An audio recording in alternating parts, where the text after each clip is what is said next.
voilà votre seuil de la dette, voilà ce que vous avez fait contracter avec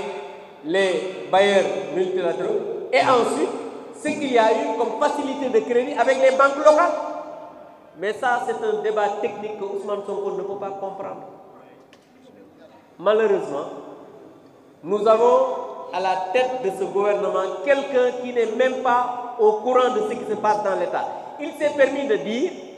que Pape Malick Ndour a été épinglé par le rapport du PRODAC. Écoutez bien ce que je vais vous dire.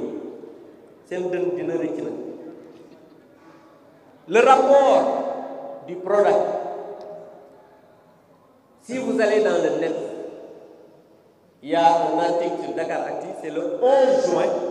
2018. C'est sorti 11 juin 2018. Celui qui a produit le rapport, Dieu ait pitié de son âme, il s'appelle Samba Laoué.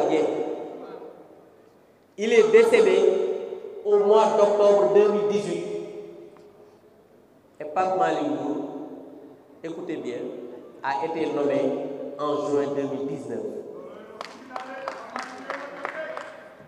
Regardez ce gros mensonge. Regardez cette grossièreté. Mais Ousmane Sonko est vraiment malade.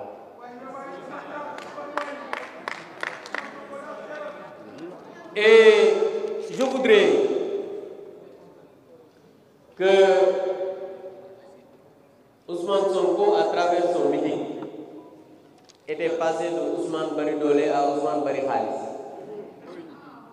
Parce que vous avez vu qu'ils ont pris tous les cas du Sénégal avec de l'argent public. Il a essayé d'expliquer en disant que oui, certains ont donné 20 millions, d'autres 2 millions. Il faut que les Sénégalais se réveillent et sachent que ces gens-là sont en train de marcher, je dirais bien même, au niveau de leur conscience. Parce que même les budgets aujourd'hui, il dit que les fonds politiques, oui, l'exécution, mais il avait dit que la première mesure serait de supprimer les fonds politiques. Les fonds politiques existent toujours. Le budget de la présidence a quitté 72 milliards pour aller à 204 milliards. Le budget de la primature a quitté 25 milliards pour aller à 31 milliards et aujourd'hui à 30 milliards. Donc, augmentation de 5 milliards. Le budget de l'Assemblée nationale, 20 milliards quand le président Mame Diop était là-bas. Heureusement qu'il est là à mes côtés. Aujourd'hui, c'est 22 milliards. Après avoir quitté 24 milliards parce qu'il y a l'argent des véhicules. Mais où est la rationalisation? Où est la diminution du train de vie de l'État? Non, Ousmane Sonko et son gouvernement préfèrent presser encore les populations à travers une loi qu'on a votée au mois d'octobre pour taxer les Sénégalais qui ont pratiquement tout perdu. Un Premier ministre qui passe son temps à insulter la magistrature, à insulter les magistrats. Je voudrais, à travers cela, me réjouir de la libération de notre camarade Badara Gadiaga, même s'il est sous contrôle judiciaire ou bien sous bracelet électronique. Mais même le procureur s'est opposé. La Diop est sorti de prison pour dire simplement qu'aujourd'hui, l'état de droit est en train de s'exercer, malgré l'opposition de Ousmane Sonko. Parce que Ousmane Sonko va installer une dictature dans ce pays, mais nous avons une justice debout et des magistrats debout. Vous l'avez entendu dire qu'il va prendre les magistrats qui vont faire le job. Cela, c'est insulter même les magistrats, les dignes magistrats du Sénégal. C'est insulter la justice sénégalaise. Ousmane Sonko doit être arrêté parce que j'ai dit un jour ici que s'il y a quelqu'un qui doit être poursuivi pour ces jeunes qui sont morts, c'est bien Ousmane Sonko qui a appelé au mortal combat. Ousmane Sonko a appelé au mortal combat. Il a dit pour des années jurat. Et on l'a dit dans le texte, nous sommes fiers d'avoir fait face à des brigands, des voyous, des ingénieurs du chaos qui ont voulu mettre fin à ce pays. Et le président Macky Sall, en toute responsabilité avec son gouvernement, et les forces de défense et de sécurité que nous félicitons, ont fait face à ces ingénieurs du chaos. S'ils ne l'avaient pas fait, aujourd'hui, on n'aurait pas encore un pays qui s'appelle le Sénégal. Et ils se permettent de prendre l'argent du contribuable et de donner ça à des soi-disant ex-détenus, sans aucune décision de justice. C'est inacceptable et scandaleux. Mais en tout cas, nous, à l'Assemblée nationale, on va exiger que cet argent-là nous soit restitué parce qu'on ne sait pas dans quelles conditions ils l'ont dépensé. Donc, pour dire simplement que nous avons un Premier ministre qui est malade, un Premier ministre qui a un problème psychologique avec la vérité, un Premier ministre qui ne comprend pas l'État, un Premier ministre qui n'est pas informé, bref, un Premier ministre qui ne mérite pas sa place, qui a un boubou plus long, plus gros, je ne sais pas, il est large que ce qu'il doit avoir. Donc vraiment, malheureusement, on a un homme comme ça, à la tête du gouvernement, qui a un problème avec tout le monde, mais enfin, il a un problème avec lui-même. Pour ñëw rek wax ne ñun li nga xam ne moo ñu fi dajale tey mooy waxtaan ci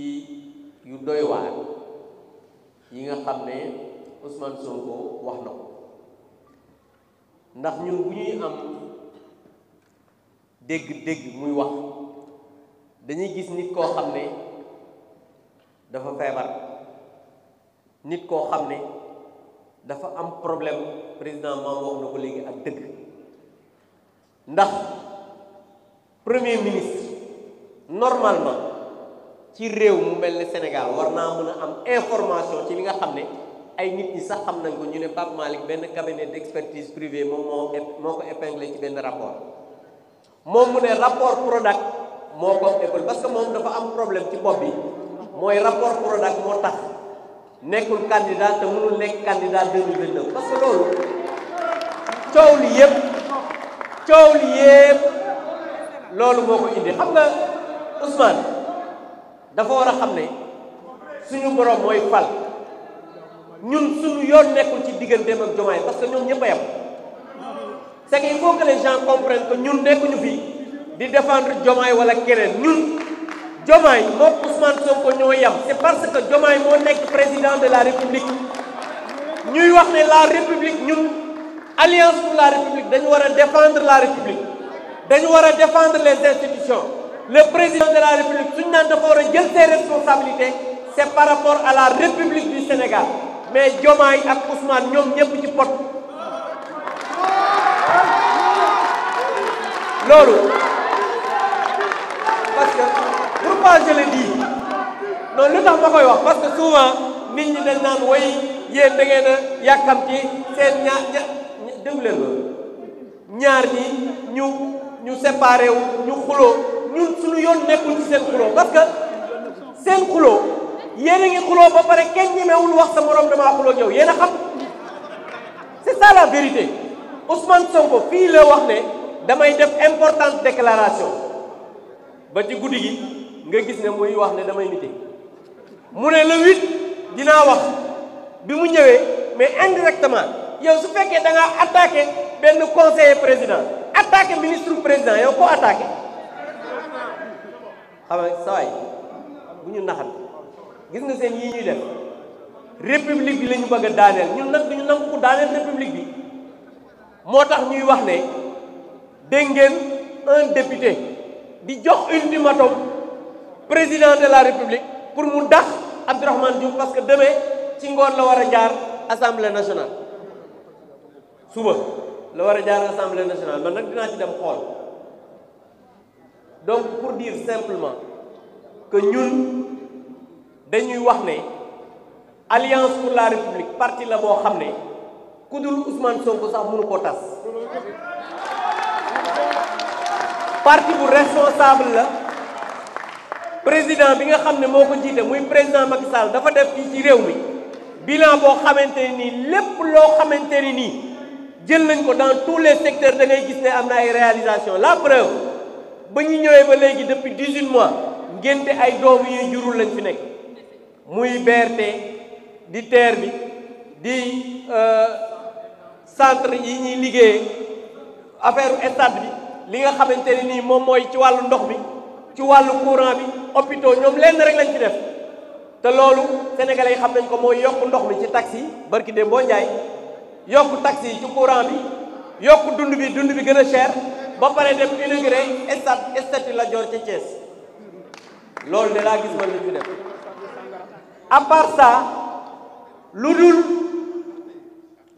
taxé sénégalais yi ne leen cotiser leen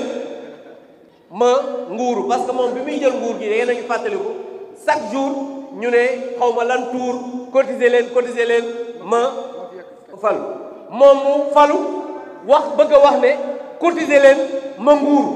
waxoon naa ko assemblée keroog ne leen dafa mel ne mooy mer ndate mi ci koñ bi rek yor natt bi ku teggi mu ne lebal ma ci